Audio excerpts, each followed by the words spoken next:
आपण अगदी करिअर पासून ज्योतिषशास्त्रापर्यंत अशा विविध विषयांवर तज्ज्ञांकडून मार्गदर्शन मिळवतो। आजच्या आपल्या कार्यक्रमात भारतीय कृषी क्षेत्रात आमूलाग्र असा बदल घडवणारं, नाविन्यपूर्ण विचारांचं ध्येय वेड असं नेतृत्व आणि लाखो शेतकऱ्यांसाठी प्रेरणा स्रोत असलेले आदरणीय डॉक्टर प्रशांत आशा अनिल गवळी सहभागी झाले आहेत। नमस्कार सर, कार्यक्रमात आपलं स्वागत आहे। नमस्कार। डॉक्टर प्रशांत आशा अनिल गवळी हे नाव नाहीये तर एक क्रांती आहे असं म्हणतात।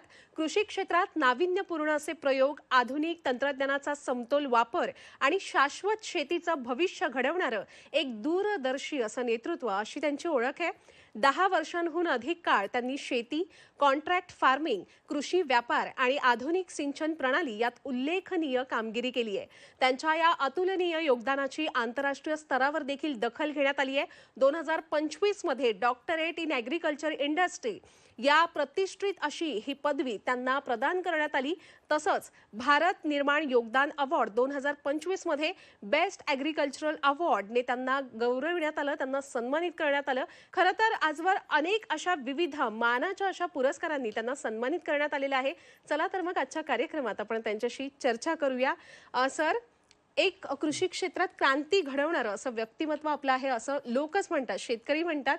आपल्याकडूनच जाणून घ्यायचं आहे आपल्या प्रवासाविषयी। खरं तर हा प्रवास आपला कसा होता आणि आपल्याला यात आपल्या आप्तेष्टांची कशी साथ लाभली याबाबत आपल्या प्रेक्षकांना सांगावं। नक्कीच। मी प्रशांत गवळी, ॲग्रिकल्चर इंडस्ट्रीमध्ये येण्या अगोदरची माझी काही जर्नी सांगायची आहे।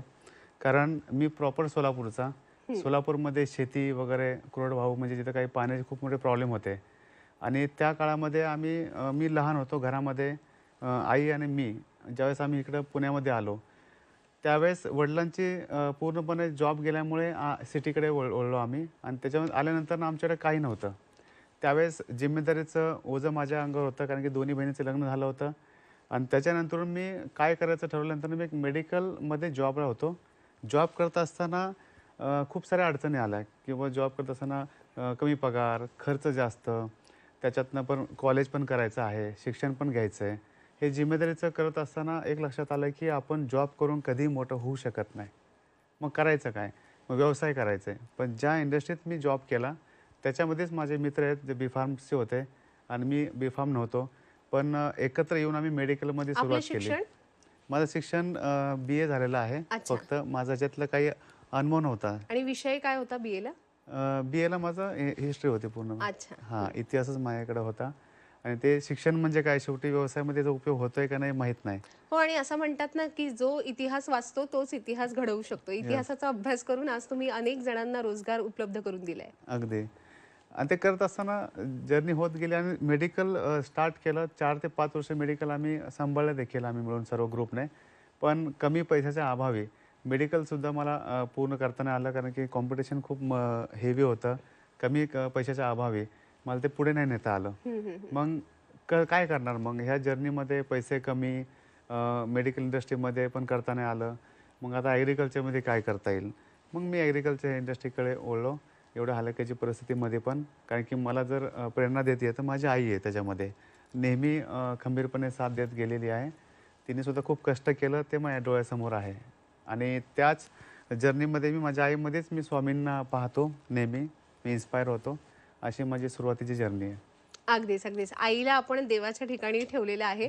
खरं तर आपण घराची जबाबदारी सांभाळली आणि आज अनेक तरुण तरुणींना आपण तेवढं सक्षम बनवले की ते त्यांच्या घराची जबाबदारी स्वीकारू शकतात। मला असं माझ्या कानावर आलं की आपल्याकडे जे तरुण तरुणी काम करतात ते आपली कंपनी सोडून जायला तयारच नसतात। असं काय ध्येय तुम्ही त्यांच्यासमोर ठेवलंय? ॲक्च्युली तो प्रश्न खूप महत्त्वाचा आहे। पण त्याच्या अगोदर जर बघितलं तर आपल्या घरचे देखील आपला त्रास देतात असं म्हणतात लोक, की आपल्या घरचेच खूप पुढे जाऊ देत नाही वगैरे। पण मला असं वाटतं त्यांना तुम्ही जर समजून सांगितलं, त्यांना एकत्र आणलं तर तेच मला साथ देतात। जेणेकरून माझ्या काय जवळचे भाऊबंद आहेत, माझे काही साडू आहेत, मेहुणे आहेत, हे जवळचे जे लोक आहेत, मी त्यांना माझ्या कंपनीमध्ये घेतलं। कंपनी घेऊन त्यांना एक कामगार म्हणून कधीच नाही त्यांना हे नाही केलं, मी त्यांना एक मालक म्हणून, पार्टनर म्हणून त्यांना सोबत घेतलं। आज माझे सगळे पाहुण्यांमध्ये जेवढे पण जवळचे लोक आहेत ते आज माझ्या प्रत्येक कंपनीमध्ये कुठल्या तर कुठल्या खारीचा वाटा ते सांभाळतात आणि मला खूप त्यांचा सपोर्ट होतो। आणि तुमचा जो दुसरा प्रश्न होता की जी मुलं वगैरे तुम्ही सोडून जात नाही, असं काय केलं? शेवटी प्रत्येकाला पैसा हवा आहे, पण तो कशा मार्गे हवा आहे, तो टिकला पाहिजे। आणि जिथं ते जॉब करतात ते समाधानकारक पाहिजे. जॉब करून घरी गेल्यावर टेन्शन फ्री असलं पाहिजे आणि घरातनं निघताना कधी कामाला जाऊ असं झालं पाहिजे. मी त्यांना टायमिंगला 7 तारीख आम्ही फिक्स ठेवतो, की टायमिंगला पेमेंट दिलं पाहिजे. त्यांचं महिन्याचं नियोजन असतं आणि त्या घरामध्ये एखादा प्रॉब्लेम आला, तर बऱ्याचदा असं असतं, की पेमेंट सोडून एक एक्स्ट्रा जॉब करत असतो व्यक्ती का, की त्याचे स्वप्न पूर्ण करायचे आहेत. एक्स्ट्रा कुठेतरी कोणी पैसे काढण्यात आणि की त्याचे प्रॉब्लेम सॉल्व्ह करायचे आहेत. पण त्यासाठी आम्ही म्हणतो, की समर्थ भक्कम आहे. तुम्हाला जर का एखाद्या घरामध्ये लग्न आलं, कर्ज करू नका, काही करू नका. आम्ही त्यांना प्रोत्साहन करतो आणि देतो, त्यांना मदत करतो. त्यामुळं मला कुठलाही व्यक्ती सोडून जात नाही आणि नेहमी माझ्यासोबत राहतो आणि माझं सगळ्यात महत्त्वाचं म्हणजे माझ्याकडे कोणी 8 तास आणि 10 तासासाठी येत नाही. 24 आवर्स तो कधीही माझ्यासाठी अवेलेबल आपण त्यांना असतो. प्रोत्साहित करता. येस. अगदीच. शिवाय आपण मला वाटतं एक कृषी विषयक प्रशिक्षण सुद्धा देता ना तरुण-तरुणींना? येस. याविषयी सांगाल? कृषी विषयक प्रशिक्षण देत असताना मला लक्षात असं आलं, की मुलांना जॉब करत असताना ते जॉब करून उद्योजक बनवायचं आहे. हं. बरं, त्याच्यामध्ये डेअरिंग पण खूप महत्त्वाचं पार्ट आहे आणि डेअरिंग येण्यासाठी काय लागतं, की मी ते करू शकतो का? तर आम्ही ह्याच्यावरती खूप रिसर्च केला. माझी टीम आहे. टीमने ठरवलं, की येणाऱ्या प्रत्येक व्यक्तीला आपण पूर्ण नियोजन देऊ. म्हणजे की तो येईल, त्याला पूर्ण कशा पद्धतीने आपण काम करतोय, कुठं आपण माल घेतो, कुठे विकतो, त्याचं पॅकेजिंग कसं आहे, त्याची क्वालिटी कशी पाहायची, हे सगळं आम्ही त्यांना इन हाऊस सगळं शिकवतो. शिकून झाल्यानंतरून त्याला परत मुंबईला पाठवतो. मुंबईला काही क्लिअरन्स, ट्रान्सपोर्टेशन्स, लॉजिस्टिक हे सगळं त्याला शिकवतो आम्ही.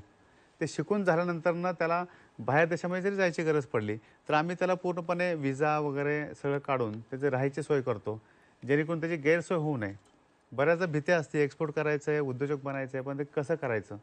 तर त्यांच्यासाठी आम्ही इन हाऊस केलं सगळ्यात गोष्टी, म्हणजे त्याला इझिली केलेलं आहे. त्याला कुठलीही भीती नसू नये. अच्छा. म्हणजे आपण धाडस देता त्यांना एक उद्योजक होण्याचं. खरं तर ना कृषी क्षेत्रातली तज्ञ मंडळी सुद्धा सांगतात, की शेतकरी राजाला, की तुम्ही फक्त पीक घेऊ नका, तर येस. तुम्हाला कोणी दाता म्हणायला नको किंवा बळीराजा म्हणायला नको. तुम्हाला व्यावसायिक म्हणून तुमच्याकडे पाहता आलं पाहिजे. त्यासाठी तुम्ही जे काही पेरताय, त्यातून जे काही उगवतंय त्याचा व्यवसाय करा आणि उद्योजक व्हा. खरं तर या सगळ्यासाठी ना शेतीला आधुनिकतेची जोड देणं अतिशय महत्त्वाचं आहे. याविषयी आपण काय मार्गदर्शन कराल? अगदी सविस्तरपणे सांगा. येस. जर शेतकरी जर म्हटलं, तर शेतकऱ्यांना पहिले डोक्यातनं काढलं पाहिजे त्यांनी, की मी फक्त पिकवण्यासाठी जन्माला आलोय. हं. कारण तो पिकवतोय वर्षानुवर्ष आणि मला असं म्हणणं आहे, की आपण कधी ना कधी शेतकरीच होतो. आहे ना? आपण काय आपला भारत कृषीप्रधान आहे. कृषीप्रधान आहे. तर त्या शेतकऱ्यामुळे आपण जगतोय अख्ख्या जगाला माहिती आहे. पण त्याला कळत नाही, की आपण उद्योजक बनू शकतो. तर त्याला एकच आहे, की तो पिकवत असताना घेतलेलं मार्गदर्शन, ज्या जोरात तो मार्गदर्शन घेतो, कुठून कसं खतं आणायची, कुठून रोपं आणायची, त्याला संगोपन कसं करायचं, त्याच्यानंतरून त्याचं मार्गदर्शन करण्यासाठी त्याला फी पण देत होतो. पण होतं काय, पीक आल्यानंतरनं विक्री करताना 1 दिवसाचं करत नाही मेहनत. कारण काय होतं ना, 8 महिने, 12 महिने, 18 महिने तो मेहनत करतो. पीक आहे त्यावेळेस त्याला मार्केट कुठलं आहे हे त्याला माहीत नाही आहे. त्यांनी सर्वप्रथम लागवड करायच्या अगोदर आपण जी लागवड करतोय त्याचं मार्केट आहे का ह्याचं सविस्तर माहिती घेतली पाहिजे. त्याच्यानंतरून ते घेतल्यानंतरून कुठलाही व्यापारी, एजंट, एक्सपोर्टरला त्यांनी उधार माल विकला नाही पाहिजे. कारण बऱ्याचदा असं होतं, की बांधावरती आलंय, त्याला देऊन टाकतात, बघू पैसे येतील. ही तुमची फसवणूक होऊ शकते. हं. ठीक आहे. मग ते होऊ नये मग तुम्ही मार्केटला गेलं पाहिजे. मार्केटला गेल्यानंतर ना आपण स्वतः तो माल विकला पाहिजे. बरं, जमत नाही असं काहीच नाही आहे. आपण पिकवलं आपण ते विकू शकतो. फक्त धाडस तुमच्यामध्ये आलं पाहिजे. ह्याचाच फायदा कोण घेत आहे? जर तुम्ही नाही उद्योजक झाले, तर आम्ही आज माल घेतोच आहे ना तुमच्याकडून किंवा एक एजंट घेतोय, व्यापारी घेतोय, स्टॉक करून ठेवतोय. आज तो व्यक्ती करोडपती आहे. तो पण एक व्यवसायच करतोय. पण कुठल्याही शेतामध्ये वेळ न देता तो व्यक्ती करोडपती बनू शकतो. पण तुम्ही जर का 24 तास राबताय, मेहनत करताय, पैसे लावताय, मग तुम्ही उद्योजक का नाही बनू शकत? मग त्यासाठी तुम्हाला पूर्ण एक मार्गदर्शन, एक कार्यशाळा तुम्ही घेतली पाहिजे. तुम्ही मार्केटचा सर्व्हे केला पाहिजे. आता मोबाईल आलेला आहे मोठा. त्या मोबाईलमध्ये तुम्ही सगळी माहिती भेटते आजकाल. YouTube आहे, ह्याला Googleला आहे, AI टेक्नॉलॉजी आलं आहे. हे सगळ्यांचा वापर तुम्ही केला पाहिजे. जोपर्यंत तुम्ही वापर नाही करणार, तोपर्यंत तुम्हाला कुणी येऊन तुम्हाला शिकवणार नाही. कारण की तुम्हाला मोठं केलं तर सगळे व्यापारी संपून जातील. त्यामुळे तुम्हाला मोठं करण्याला कोणी येणार नाही. तुम्हाला स्वतःला शिकावं लागेल आणि एक उद्योजक बनावं लागेल. आणि काळासोबत बदल हाच निसर्गाचा आणि जीवनाचा नियमच आहे. बरं, आपण सुद्धा शेतकऱ्यांसाठी एक ॲप तयार केले बरोबर, ॲग्रोबीट ॲप असं येस. त्याचं नाव आहे. त्याबाबत आपण आम्हाला माहिती सांगाच. पण मला असं वाटतं जेवढी तुम्ही आत्ता माहिती दिली त्यानुसार आपण म्हणजे कृषी